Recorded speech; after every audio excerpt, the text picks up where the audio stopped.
Walang binipilingan, walang pinoprotektahan, walang kasinungalingan, serbisyong totoo lang.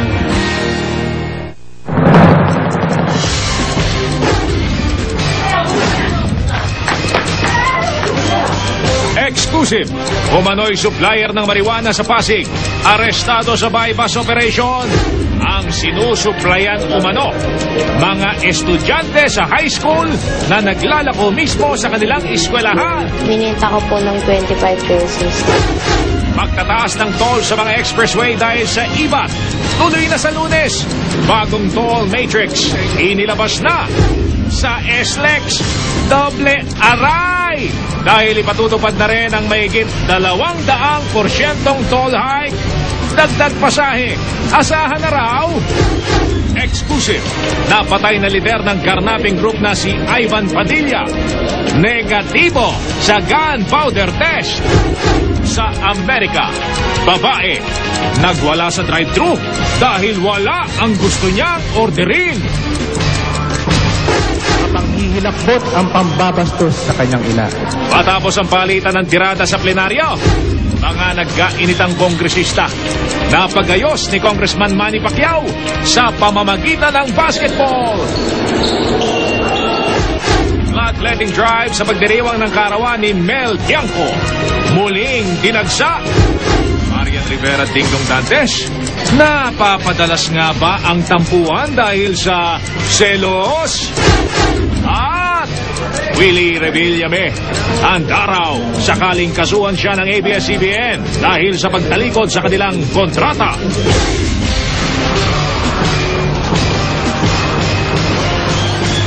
Mula sa GMA Network Center, narito si Mel Tiangco, Mike Enriquez.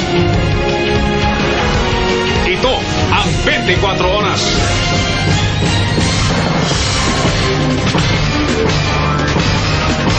Magandang gabi po. Laganap na ang bentahan ng marijuana sa ilang eskwelahan. Ayon po yan mismo sa pulisya. Nakumpirma yan nang matapos mahuli ang isang 12 taong gulang na estudyante na nagbebenta sa kanyang mga kaklase. Itinuro naman ang bata kung sino ang nagsusupply sa kanya. Agad na tinugis ng mga pulis. Nakatutok si Emil Sumangil, Exclusivo. Alas 3 kahapon, sinimula ng surveillance. Pero ang stakeout, nagtagal ng higit sa 12 oras. Dahil ang target ng buy-bust operation, hindi basta binentakan ang police asset. Ano nangyari? Ano? Wala kami 200. Hindi ko may naabot yung pera eh. Tapos, gusto ko kaliwaan eh. Muling umiskor ang asset ng mga pulis. Sa pagkakataong ito, ang ina ng target ang nabila ng marijuana. Nang bitawan ng go signal, dito na lumusob ang mga operatiba ng Eastern Police District Anti-Illegal Drugs Special Operations Task Force.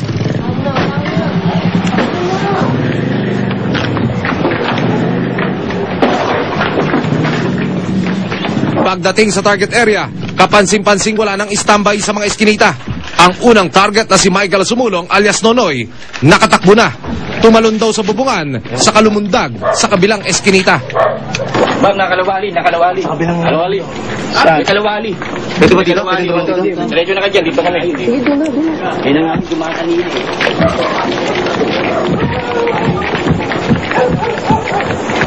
Pero tuluyan ang nakatakas. Ang ina ni alias Nonoy na si Marita na siyang nabilhan ng marijuana, inabutan ng mga pulis sa kalsada. Sinabi ko po nila.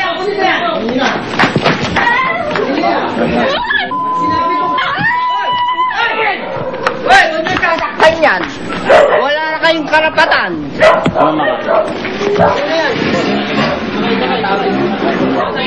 Dami.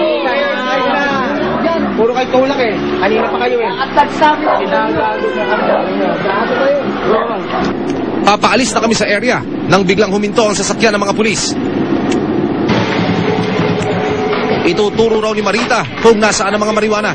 Ang mga ebidensya sa bahay ng pamangkin ng suspect nakita. Sa investigasyon, ang nakatakas ni si alias Nonoy, pati ang inang si Marita, ang nagsusupply daw ng marijuana sa ilang paaralan sa Pasig. Ang impormasyong ito ay mula sa 12 anyos na estudyanteng itatago natin sa pangalang Jackie. Suspindido si Jackie ngayon sa eskwela dahil nahuli siyang nagtutulak ng pinatuyong dahon ng marijuana sa loob mismo ng kanilang silid-aralan. Ayon sa first-year high school student, ang mag-inang sumulong ang nag-utos sa kanya para magtulak.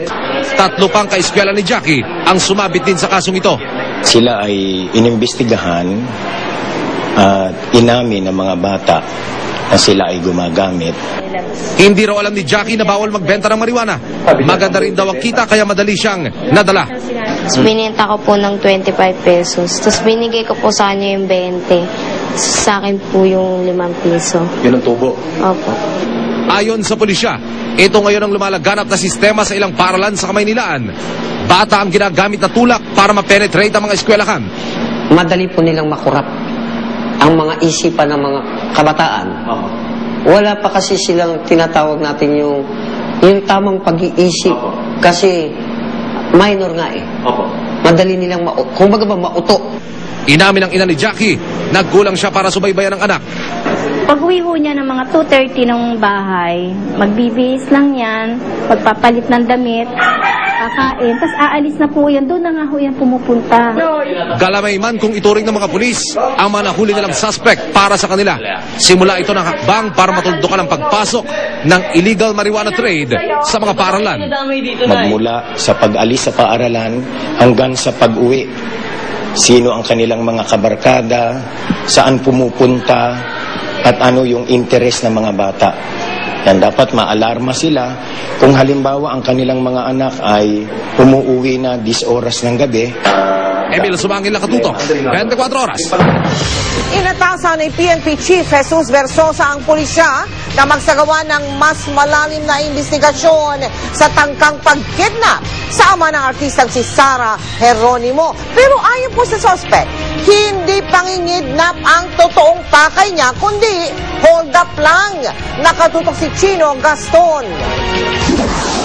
Ang Quezon City Jail sa Kamuning ang maaring sunod na tutuluyan ng suspect na si Paulino Mercado kapag ibinabana ng Quezon City RTC ang commitment order laban kay Mercado na sinasabing nagtangkang dumukot sa ama ng singer-actress na si Sarah Geronimo.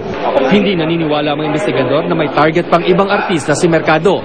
Ang mga nakuhang regalo sa sasakyan ng suspect na may mga pangalan ng ibang artista, gamit lamang daw para panlinlang sa mga gwardya ng ABS-CBN. Yung tungkol sa mga gifts, props lang ngayon. Para in case na masita siya o sitahin siya ng gwardiya, may papakita siyang mga gift na props niya. Kunyari na ibibigay niya.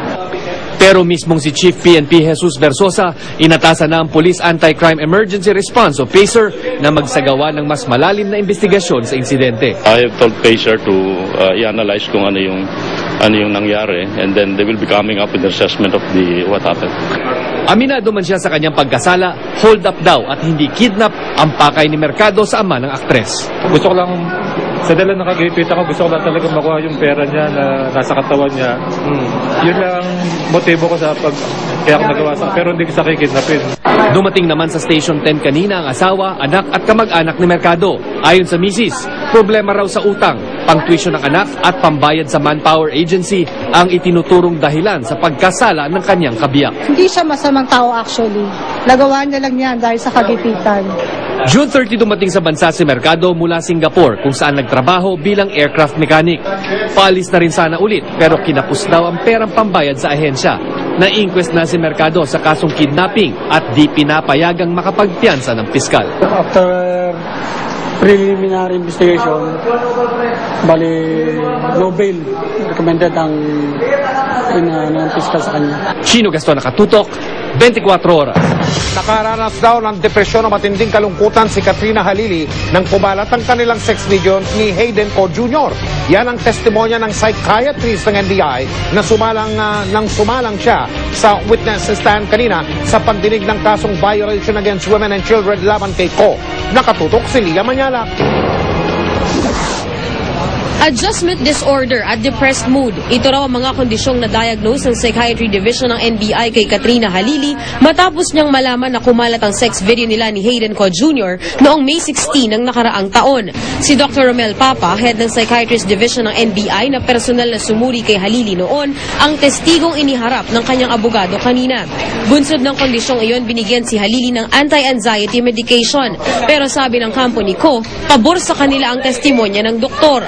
Wala si Halili kanina, pero naroon si Co kasama ang ina. Sabi niya, it is the circulation or the uploading that was the cause of the diagnosis of the adjustment disorder. So that's good for me. Ang testimony ni Dr. Papa destroys their whole case. This is not the only sex video. There were other dancing videos. She was not stressed. Pero giit ng kampo ni Halili, of course, kasi lumabas. Kung hindi lumabas, wala naman tayong crime eh. What you don't know will not hurt you. Ganun ka-basic yan. Hindi mo kinakailangan maging lawyer yan. 3 buwan daw ang recovery period para sa taong na-diagnose ng adjustment disorder. Pinasusupi na rin ng abogado ni Halili ang di umano'y tape conversation ng ina ni Hayden na si Irene Co at Lolit Solis. Sa conversation, sinabi niya na hindi alam ng mga babae na kinukunan sila ng sex video. I think that is totally irrelevant. Pinagbigyan naman ng korte ang hiling ni Co na makabiyahe sa France sa September 1 hanggang 12. Business trip daw ito na may kaugnayan sa kanyang bubuksang bagong negosyo. Kaya naman tila relaxed at palangiti si Co kanina. Nang tanungin kung sila na nga ba uli ni Dr. Vicky Bello na todo suporta sa kanya sa kaso, sa akin na lang po yun. Ayon pa kay Hayden, gumagawa na rin sila ng paraan para maibalik ang lisensya niya bilang doktor na inalis ng Professional Regulatory Commission o PRC. Lia Manyalak, Nakatutok, 24 Oras. Bukod sa autopsy, sinalang sa paraffin o gunpowder test ang napatay na leader ng carnapping group na si Ivan Padilla. Negatibo ang resulta. Nakatutok si Jun Veneracion. Exclusive. Sa pahayag ng anti-carnapping group ng NCRPO, ang operating unit na nakatimbog kay Ivan Padilla, unang pumutok ang hininalang leader ng carnapping syndicate, kaya napilitang gumanti ang mga pulis. Yung resulta ng paraffin exam concludes that both hands does not contain any gunpowder nitrates. Sa paraffin test, makikita kung may naiwang gunpowder nitrate o pulbura ang bala. Ginagamit ito sa investigasyon ng pulis. Bagamat hindi conclusive, tinatanggap ito ng korte bilang ebidensya. Paliwanag ni Nulod, pwedeng magregatibo sa gunpowder test kung sa open space nagpaputok o gumamit ng espesyal na baril o bala o pwede ring hinugasan ang kamay. Sa kaso ni Padilla, nasa loob siya ng sasakyan na mangyari ang enkwentro at ang mga baril na nakuha sa kanya ay mababang klase lang. Yung paraffin exam, hindi siya definite result na nagpaputok isang tao kahit mag-negative siya o mag-positive siya. Nauna nang lumabas sa autopsy report ng SOCO na malakas na puwersa sa lalamunan at hindi tama ng bala ay kinamatay ni Padilla. Nagpositibo naman sa gunpowder residue test ang caliber 22 pistol na nakuha kay Padilla. Hindi raw ibig sabihin ito nung araw din yun ipinutok ang baril dahil ang gunpowder residue ay maaaring tumagal lang hanggang 1 buwan. Ikinabigla ng National Police Commission ang mga lumabas na resulta sa pagsusuri ng SOCO sa katawan ni Ivan Padilla.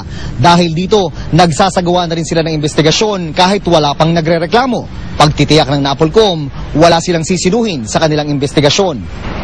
Nais malaman ng NAPOLCOM kung meron bang nangyaring rabout. Kailangan na maliwanagan ito sapagkat kahit na ano pa man ang sabihin nila tungkol sa pangyayaring ito, ang importante rito ay ang mga pulis ay magsagawa ng kanilang operation sa tamang pamamaraan. Git ng ANCAR, handa silang humarap sa anumang investigasyon. Wala rin daw naganap na rabout. Hanggang ngayon, pilit pa rin namin kinokontak ang pamilya Padilla. Jun Veneracion, Nakatutok, 24 Oras. May balita po tayo para sa mga motorista. Matutuloy na po sa Lunes ang pagtataas ng singil sa mga tollway. Pinakamalaki ang dagdag singil sa South Luzon Expressway. Kaya ang isang grupo ng transportasyon nagbabala na. Kaya nasusunod na ang dagdag pasahe. Nakatutok si Julio Segovia. Simula alas 10 ng gabi sa August 16, epektibo na ang 12% IVAT sa lahat ng tollway.